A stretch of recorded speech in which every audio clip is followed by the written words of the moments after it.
ఈరోజు మన రెసిపీ వచ్చేసి అటుకులతో ఎంతో టేస్టీగా ఉండే బ్రేక్ఫాస్ట్ అండి.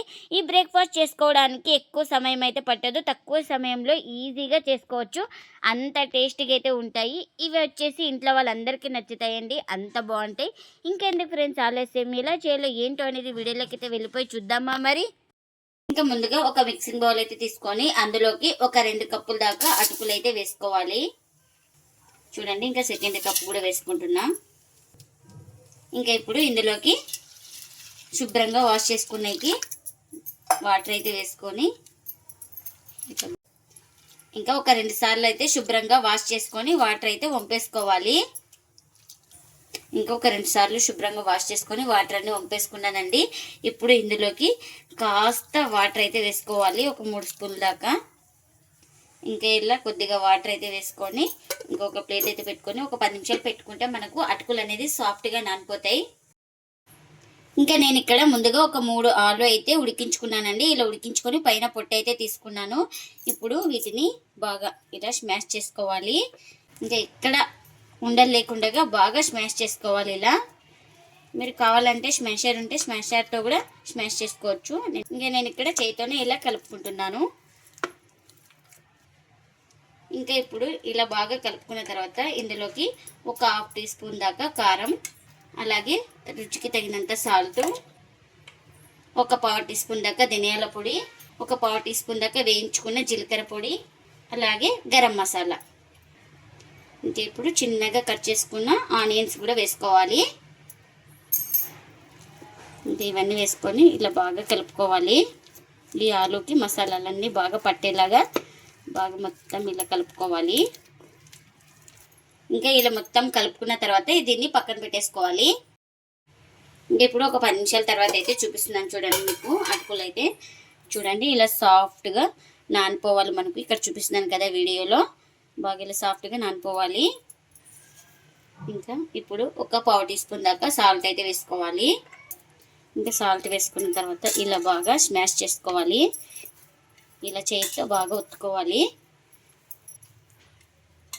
మనకు ఈ అటుకుల మిశ్రమం ముద్దలాగా వచ్చే వరకు అయితే అటుకులను అయితే బాగా కలుపుకోవాలి.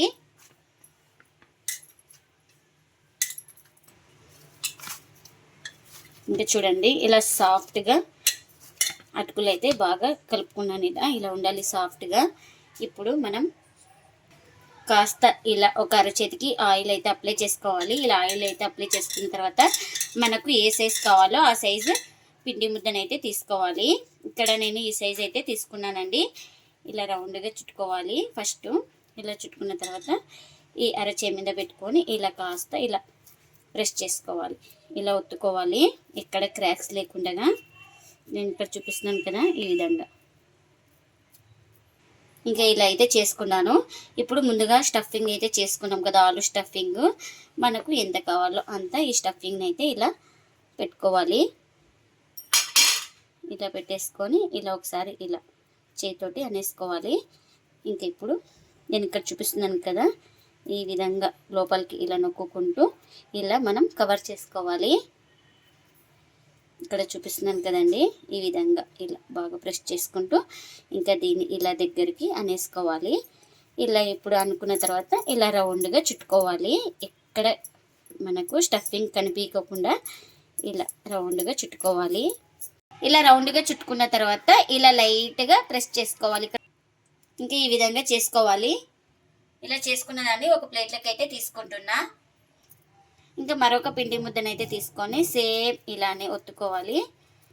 ఇలా ఇక్కడ చూపిస్తున్నాను కదా వీడియోలో, చూడండి ఈ విధంగా ఇలా ఒత్తుకున్న తర్వాత స్టఫింగ్ అయితే పెట్టుకోవాలి. ఇంకా స్టఫింగ్ అయితే ఇలా పెట్టుకోవాలి. ఇలా స్టఫింగ్ పెట్టుకున్న తర్వాత మొత్తం కవర్ చేసుకోవాలి, ఎక్కడ ఆలు స్టఫింగ్ అనేది కనిపించకుండా. ఇక్కడ చూపిస్తున్నాను కదా, ఈ విధంగా మనం ఇలా లోపలికి తోసుకుంటూ ఇలా మొత్తం కవర్ చేసుకోవాలి. ఈ విధంగా ఇంకా ఇలా లైట్గా ప్రెస్ చేసుకోవాలి. ఇంకా ఈ విధంగా ఉంటే చాలండి, అన్నీ ఇలానే చేసుకోవాలి. ఇంకా అన్నీ ఇలా చేసి పెట్టుకున్నానండి. ఇంకా ముందుగా ఒక బౌల్ తీసుకొని ఇంకా అందులోకి ఒక 3 స్పూన్ల దాకా మైదా అయితే వేసుకోవాలి. ఇంకా ఇప్పుడు ఇందులోకి కాస్త సాల్ట్ అయితే వేసుకుందాం. అలాగే ఒక 1/2 టీ స్పూన్ దాకా చిల్లీ ఫ్లేక్స్ కూడా వేసుకోవాలి. అంటే పిండిని అయితే ఒకసారి ఇలా మొత్తం బాగా కలుపుకొని ఇంకా ఇప్పుడు ఇందులోకి వాటర్ అయితే వేసుకోవాలి. ఇలా వాటర్ వేసుకొని మనం పేస్ట్ లాగా చేసుకోవాలి. ఎక్కడ ఉండలు లేకుండా ఇలా ఎక్కడ ఉండలు లేకుండా కలుపుకున్న తర్వాత ఇప్పుడు ఇందులోకి కాస్త కొత్తిమీర కూడా వేసుకోవాలి. కొత్తిమీర కూడా వేసుకొని ఇలా మొత్తం బాగా కలుపుకోవాలి. ఇంకా మనం ఇప్పుడు ఇలా రెడీ చేసి పెట్టుకున్న దాన్ని ఇలా డిప్ చేసుకోవాలి. ఇంకా రెండు వైపులా అటు ఇటు. ఇంకా నేను కాల్చుకోవడానికి ఆయిల్ కూడా పెట్టుకున్నాను. ఆయిల్ కూడా హీట్ అయింది. మనం ఇలా డిప్ చేసుకున్న దాన్ని ఇలా నిదానంగా ఆయిల్లోకి అయితే వేసుకోవాలి. ఇంకా కడాయికి ఎన్ని పడితే అన్ని ఇలా వేసుకోవాలి. ఒక సైడ్ కాలిన తర్వాత మరోవైపు అయితే టర్న్ చేసుకోవాలి. ఇంకా ఇలా ఒక సైడ్ కాలిన తర్వాత ఇలా నిదానంగా మరోవైపు అయితే ఇలా టర్న్ చేసుకోవాలి.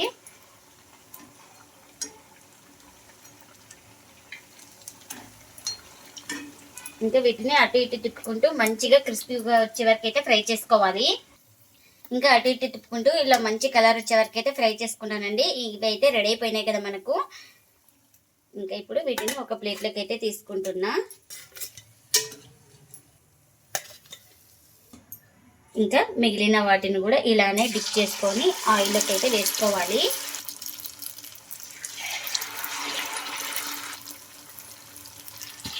ఇంకా కడాయికి ఎన్ని పడితే అన్ని వేసుకోవాలి. ఇలా ఒక సైడ్ కాలిన తర్వాత మరోవైపు అయితే టర్న్ చేసుకోవాలి.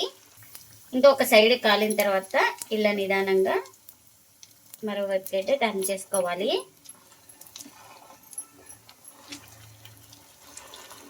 ఇంకా వీటిని కూడా అటు ఇటు తిప్పుకుంటూ మంచి కలర్ వచ్చే వరకు అయితే ఫ్రై చేసుకోవాలి. ఇంకా ఇది కూడా రెడీ అయిపోయిందండి. అన్నీ ఇలానే చేసుకోవాలి. అటుకులతో ఎంతో టేస్టీగా ఉండే బ్రేక్ఫాస్ట్ అయితే రెడీ అయిపోయిందండి. ఈ బ్రేక్ఫాస్ట్ను ప్లేట్లోకి అయితే సర్వ్ చేస్తున్నా. ఇవి చాలా రుచిగా చాలా టేస్టీగా అయితే ఉంటాయండి. మార్నింగ్ బ్రేక్ఫాస్ట్ గాను ఈవినింగ్ స్నాక్ గాను ఎలా అయినా చేసుకోవచ్చండి. అంత టేస్టీగా అయితే ఉంటాయి. ఇంట్లో వాళ్ళందరికీ నచ్చుతాయండి. ఇంకా నేను ఇక్కడ సాస్తో అయితే సర్వ్ చేస్తున్నా. ఇంకా చూపిస్తాను చూడండి. మీకు లోపల ఇలా కుక్ అయిందో చూడండి. పైన కూడా బాగా క్రిస్పీగా కాలింది మనకి. చూడండి లోపల కూడా ఎక్కడ పిండి అయితే లేదు కదా. ఇలా బాగా మంటను అడ్జస్ట్ చేసుకుంటూ కాల్చుకోవాలి. అప్పుడే లోపల దాకా బాగా కాలుతుంది మనకు. మీరు కూడా తప్పకుండా ఒకసారి అటుకులతో ఇలా ట్రై చేసి మీకు ఎలా వచ్చిందో కామెంట్ అయితే చేయండి ఫ్రెండ్స్. ఇదండి ఇవాల్టి వీడియో. ఈ వీడియో కనుక నచ్చితే ప్లీజ్ లైక్ చేయండి, షేర్ చేయండి, కామెంట్ చేయండి. అలాగే లైక్ చేసి సపోర్ట్ చేయండి friends. Thanks for watching. Bye bye.